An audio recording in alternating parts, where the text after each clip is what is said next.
Like, my parents to this day have never cursed at me. But still, I feel like it depends on how your parents were raised too. The respect level, like they be like, you communicate so well with me. I'm your friend. No, I'm your dad. Yeah. Like, don't get that. Don't get it twisted now.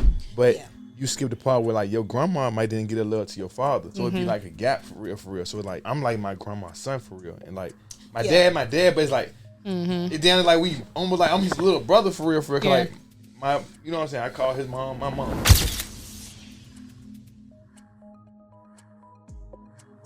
Well, let me start with a question. Was anybody in here raised with a gentle parent? With gentle parenting? Fuck no. No. My mama will whoop my ass. That's for sure. My dad sent me to the hospital one time. Abuse. For real? Oh, shit. My bad, pops. He's a great father. Though. Statute of limitations. We You was, got we was playing too much, bro. He punched me so damn hard. I just know I just crawled Knock to the the bathroom. wind out you, man. I done got punched like that Passed before. out in the bathroom. Like, what's wrong? They like, they carried me to the hospital, bro. I think gentle parenting is now a trend. Have more information, all that. I don't think that it existed when we were coming up. Like, that was not a conversation, like, gentle parenting. Or I know for me, it wasn't like sitting down explaining stuff. It was just like, because I said so. Like, it was no, I got whoopings, I got beatings. It was just like, I just think that we didn't have that verbiage of gentle parenting when we were growing up. We more like parents now, more emotionally intelligent as well too. So Yes. they know they take more time to their stuff now, which is only like show like it's starting to become a problem for real. Like kids taking advantage of that stuff for real. So because everything is a dialogue and a conversation. Yeah. It's not a. Sometimes I be having to check respect. myself like for real. I be having to tell my daughter like, you getting lucky right now because if you was me, she'd be like that. You know what I'm saying? So. Lay don't get no problems. I don't believe that. Right. I don't believe it. That's the problem right there. Parents don't I don't believe that Yeah, I she think gives you issues. you can't differentiate the respect level. Like they be like, you communicate so well with me. I'm your friend. No, I'm your dad. Yeah. Like Yeah. don't get that. Don't get Yeah. it twisted now. I I wouldn't play think. with you. Yeah, I think you know maybe later on in life they get it like when they mature. But I think as a child, you know what you don't know in a sense. So it's like, or you just testing the waters with everything. I feel like as being young, you test the waters and see how much you can do. And you keep doing that on every level until you get to a point where it's like, all right, you know, I'm good. It's just like being like not comparing kids to dogs, but it's like, you know, your dog just walk around and he territorial. He gonna figure out what he can get into, what he can't get into until it stops. And then, you know, you have YNs when they be, no, I'm just saying, when they keep testing the waters, nobody has stopped them yet. So then they like, it's just kind of like. They ain't scared of nothing now. Yeah, now so it's like they don't have that fear factor. And I feel like that fear factor, not even on just a respect level, not like on the abuse level, it like maintains the child from going above and beyond and just trying to figure out life into something stop them. So I feel like in the household, the first thing should be that stop that child should be the parent. Now, how do you do it is just on, you know, up to the child or how that child receives. Because some children might not be receptive to a tap on the chest or a pop on the hand. You know, they might be more receptive. Just, you know, not even saying a raised To an voice. ass whooping. Well, yeah, but I'm just saying, you know, it's just like kids different these days, and I realized that like just from sports. I'm like my coaches, I go back and go to high school, and I'm like, bro, why they ain't running? Yeah. Bro, we turn over the ball, you gonna be running all Right. day. So it's like, he like, man, you can't do that. Them kids now, you gonna get, you gonna Because get the fired. parents, That's bro. the It's 'cause parent parents, too. They Yeah. can report and all that stuff. But do you think it's, for me, I mean, to answer the question, I think my mom, it was more so like avoidant. Like I would say something and maybe get ignored, you know what I mean? Or not be validated in certain ways. And I think that had a lot to do with just the fact that she was a single mother and she was grinding. Like she didn't really have a lot of help. So when I went over to my grandma, that's when I got the gentle parenting. Like my grandmother, to the day she passed away, would like apologized to me for popping me one day because she was like, you was just doing a lot and I didn't know what else to do. So, but I think that this gentle parenting in my brain, it feels like a privilege. Like, do we have the privilege to get gentle parenting? Is this like a new thing for Black people, or? I think like my perception of what I think gentle parenting has turned into is like the absence of whoopings, period. Like that's what when I hear gentle parenting and when people talk about gentle parenting, it's like the absence of whoopings. But for me, if I want to think back and think like, did I come from a gentle parenting space? I would say so. Like my parents to this day have never cursed at me.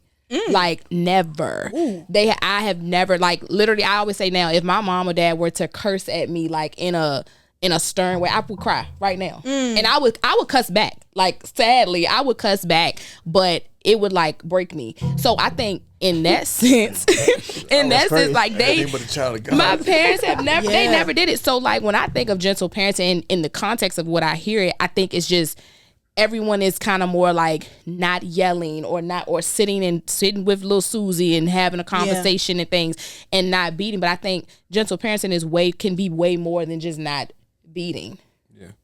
Like, y'all are so shocked that I'm looking like my mom and my dad, they called me some crazy shit before. Like some crazy shit. Like, I mean, I was the youngest, so that was if I won't getting beat by my mom, my brother was with my ass. So I don't know. It got to the point my dad just had to look at me and I'd be like, Now they yelled, like my parents yelled and fussed. Like my brother used to always say, like, I'd rather you cuss me out. Like he used to say that all the time. I'd rather you just cuss me out than to do the yelling the way that you do. But her or my dad never like cursed at us. Man, the kids knew, like my dad had a belt. He had like a G. Yeah. Like, if I gotta bring Mr. G out. The belt named Mr. G. It was genuine leather. Remember, like genuine leather. Oh yeah, you were like everybody like down bail me. Look, you was going to school with a whelp on your shit. But one time, Mr. G is crazy. One time when I was little, right? I was running behind Charleston. You know Charleston. You know what I'm saying? We looked up to him and shit.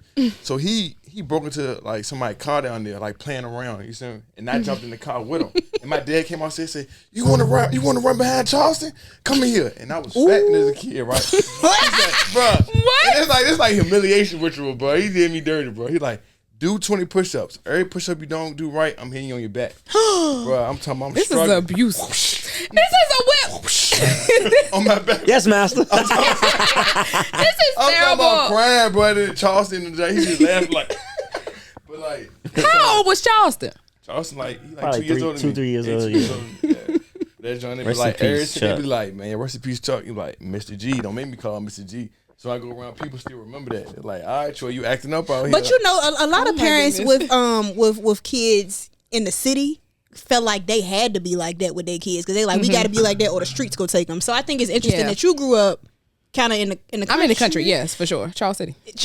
So I wonder if it's... No, go ahead, let you finish. Okay, yes, please correct me if I'm wrong. But also you guys are boys too. So like I feel like girls, and are you the youngest? Me, yeah. Okay. So you the baby girl. Only girl. You the baby girl and the only girl.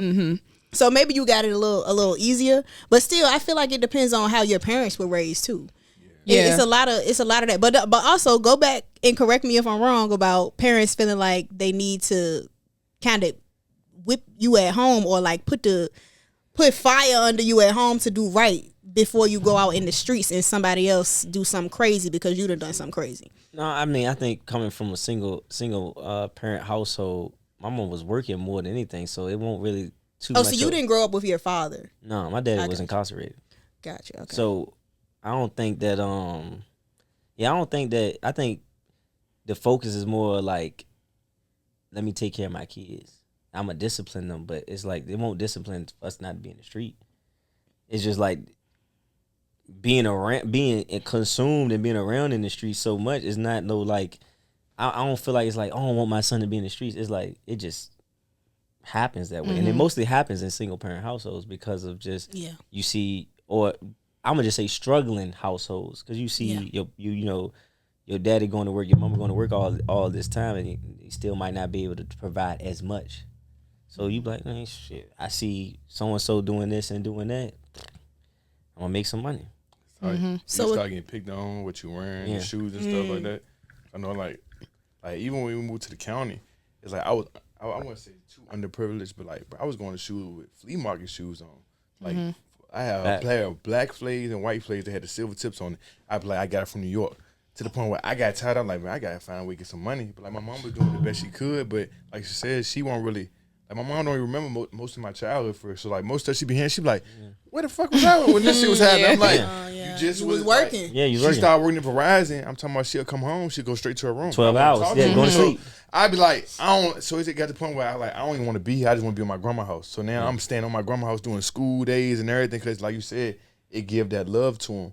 But you skip the part where like your grandma might didn't get a love to your father, so it'd be like a gap for real. So it's like even I'm like my grandma's son for real, and like my dad, but it's like it down like we almost like I'm his little brother for real. Like my, you know what I'm saying? I call his mom my mom. You know what I'm saying? So like even when I be talking to my family, I be like, I'm going to my house. They be like, which mom? You know what I'm saying? Like it's like that. So it's like it be gaps in it for real. Yeah, I think it's a big difference though. I definitely think it's a difference. Yeah. I think growing up, to kind of answer your question about like city versus country, as like crazy as this may sound, like we didn't have in the streets. Like you weren't in the streets in where was you? No, you what street? You want no thugs in Charles City? I think she mean when she say in the streets, like you getting into stuff. Yeah, it was certain things that I feel like inner city kids, like not saying that people from Charles City couldn't get into stuff, but our biggest worry, my mama's biggest worry with my brother, like you on the bike all day from 10 to 7 and I don't know where you at. Or like you not telling me where you are, different stuff. Not so much like, oh, he's in the street messing with drugs or doing different stuff. So like I think the worries was just a little different, and the stuff that the boys are getting into, like they breaking into abandoned buildings and stuff. Like, but not anything like street. Yeah. So the like guns. Yeah, the rearing was different. Like even for myself, like we from the country, so I was drinking young, yes, but like I didn't see my first blunt rolled until I got to college, because my community and who I was around, like we would drink and stuff, but we weren't in drugs. I seen somebody sniff coke like when I got to college. I was like 20, so it was just certain stuff that I wasn't exposed to. Yeah. So as I got old, like to this day, like I think who was I talking to, and I was like, I had never smoked before, and it was you. Maybe it was the last. I don't know. You said it last to both week. of us.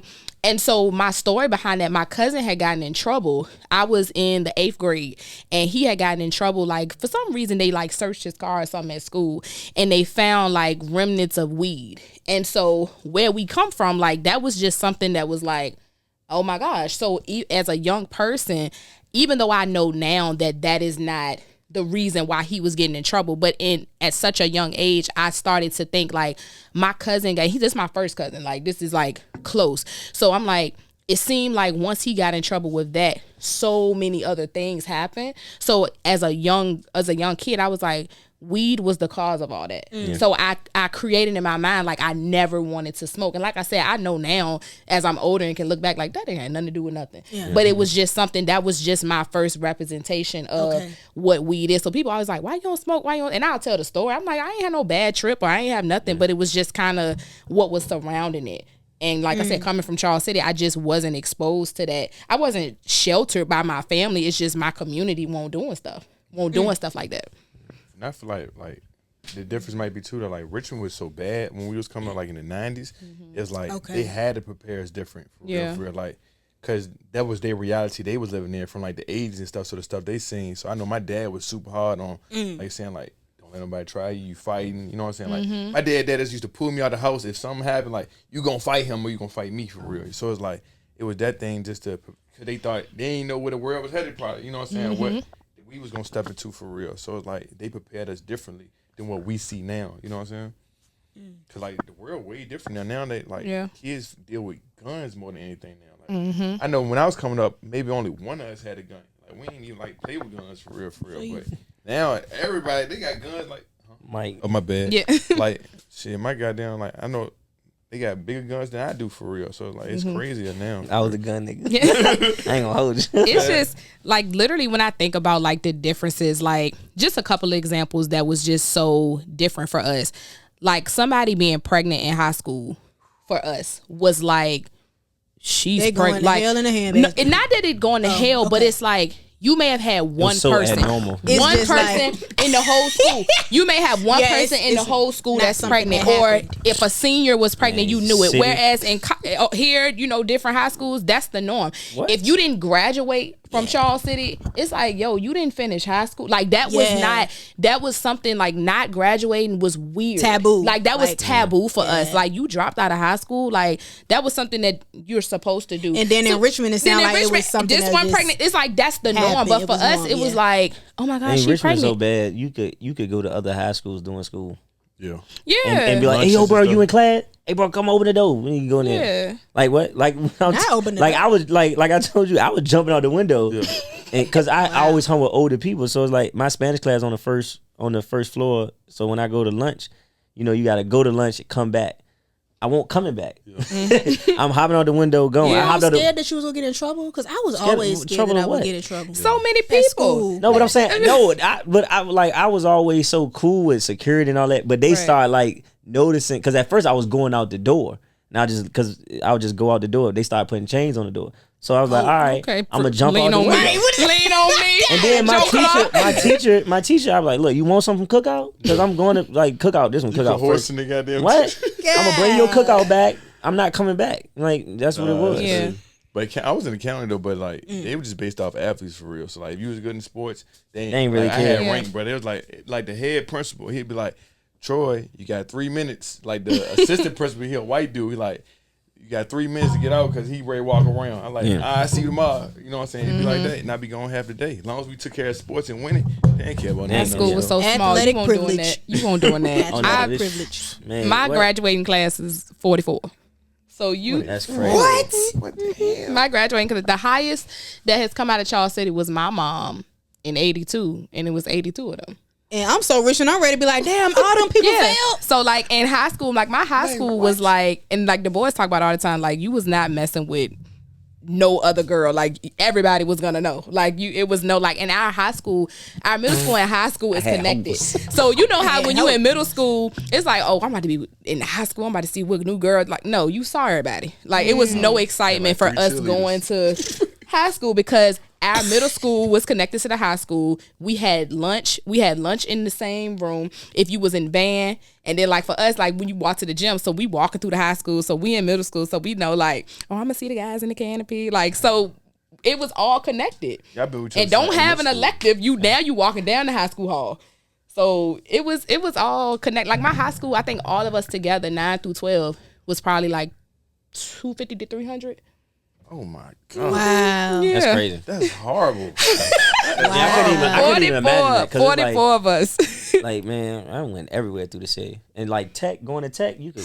Yeah, we went to Tech. We came from Charles City and went to the Tech. We went to Richmond. So like I didn't go, but like if you took up like cosmetology or Yeah. something like that, we went to the Richmond Tech. That's how I met a yeah, lot. I was That's how I met a heavy. lot. Yeah, That was they the world, never bro. went to You the took Tech. I didn't go, but yeah, they did. That's how I met a lot. They was Good, did it jumping. If I didn't already know them at the school, like you can definitely get well known just going to tech. 'Cause Yeah. everybody got to come to the tech lunchroom, and then you leave, and then everybody got to wait Yeah. outside to catch the bus. So it's like you gonna bump into everybody, and Yeah. then you taking all these different classes and stuff. Because that's what I did my whole senior year. I ain't have but 2 classes at school, and I had 4 tech classes. I took STEM.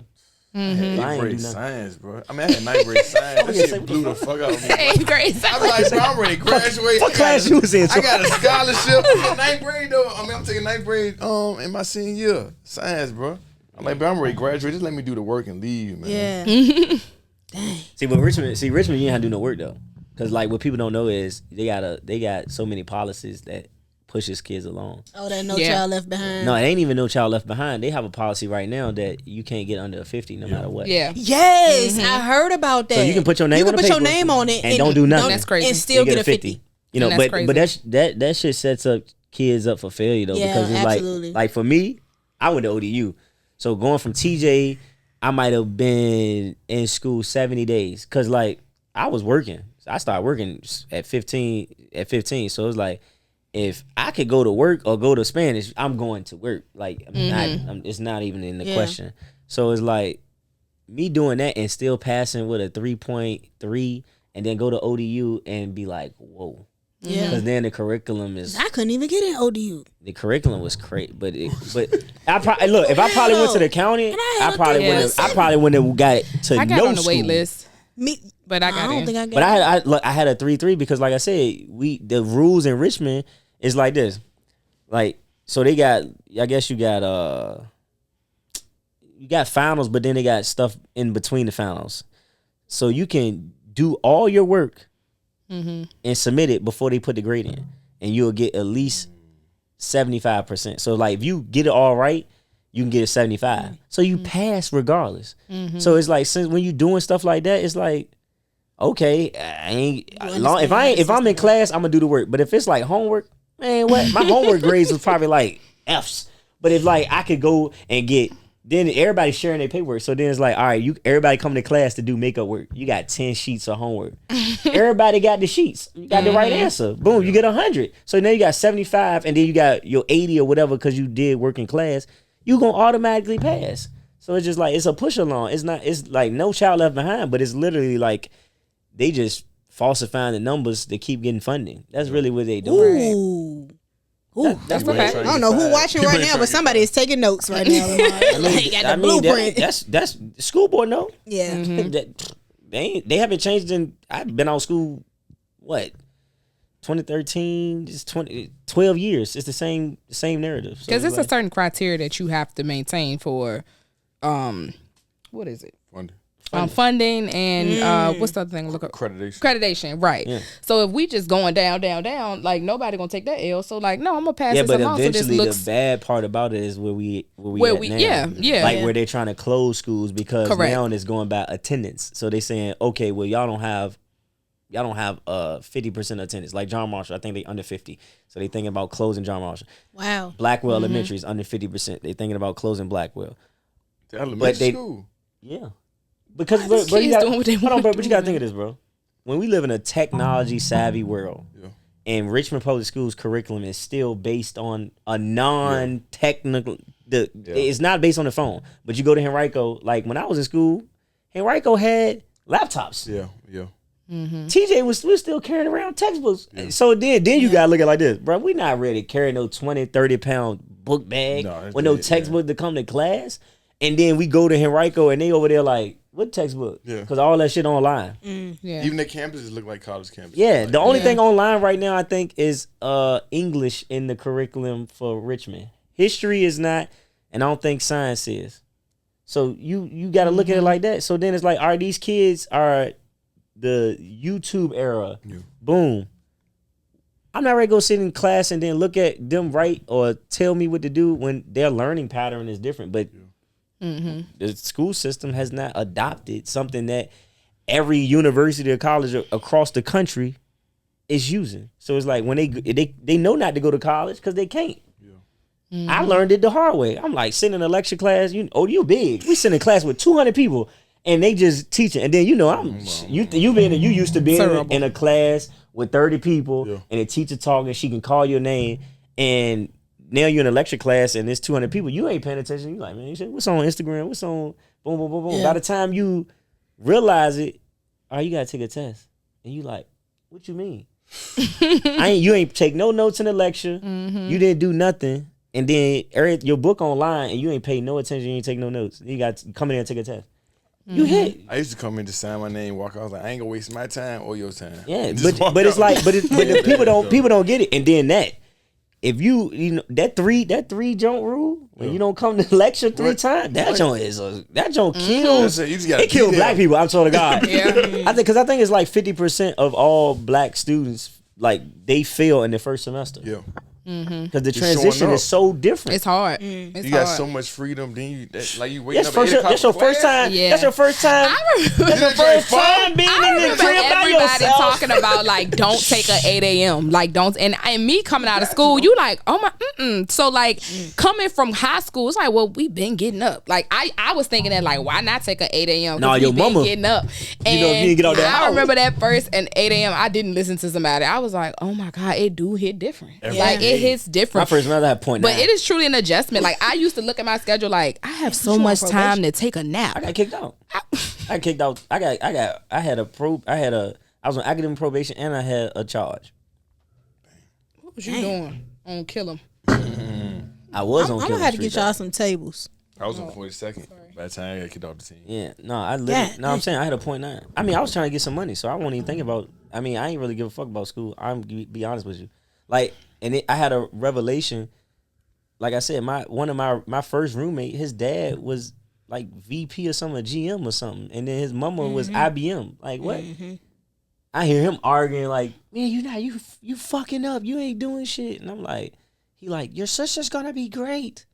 We're gonna give her 5 7-Elevens. I was like, I'm in the wrong fucking business. Yeah. I just want you to graduate. And when you graduate, look, I'll just give you 1 7-Eleven. So I'm like, damn. This ain't for me. I gotta make some money. Fuck Was he school. white or was he black? He was white. Clearly, you ain't hear that voice. That's he hard. was white. Yeah. I don't know. I wish my mama would call me. I'm like, yeah, everything good. 5 They ain't 7-Eleven. know about nothing, bro. Like, I told my mom the other day, like, she won like what took me so long. I graduated 2 years. Bro, I sold late. so many drugs on campus, it don't make no sense. One time I had finals week. I went to Atlanta. We to are the strip not club. promoting drug No, I'm use, keeping it real. everyone. The thoughts and views of this podcast. I mean, we being honest. Please do not do this This at how home. story the niggas got here. Yeah. I sold so much drugs on campus, it It don't make sense. And that's literally what I did all day. I was and if I didn't want to go to class, oh look, I got a 5-page paper, 10-page paper, you write it. I got $200, boom. And that's what I did. But I think what I learned the most in college is networking is the biggest thing, because I still got people that don't even live in Richmond. They'll come to Pig and Brew. They live out of town. They'll still shout me out. Like, so it's like those relationships define me now, because it's like I didn't learn nothing technically from the educational aspect of college. So it's like, oh well, that was a waste, because most of the people that was in so I'll start off as civil engineering, but I knew I wasn't gonna work for nobody after I heard him talking about 7-Elevens. That was a dub. It was not gonna happen. So when I did that, I was like, all right, well, fuck that. I'm gonna switch to business management. When I switched to business management, and none of the professors got a business, that shit is dumb. Yeah. Like what? Sure. And then the only professor I ever had that literally did exactly what he's teaching, it was my Wall Street professor. He actually was in one of those big cases that happened with the defraud. What's the Wolf of Wall Street? He was working. Okay. He was working. He was one of the management teams working under the person, under the dude. So like I know you can Google him. So I was like, oh, all right, he's legit. He could tell you, oh yeah, I'm in this stock, and I'm gonna tell you how I did it, and he can show me the formulas and whatever you can put in the system that they use on Wall Street. So other than that, I can't say I learned shit. I paid $13,000 to network and do stuff. And do stuff. Yeah.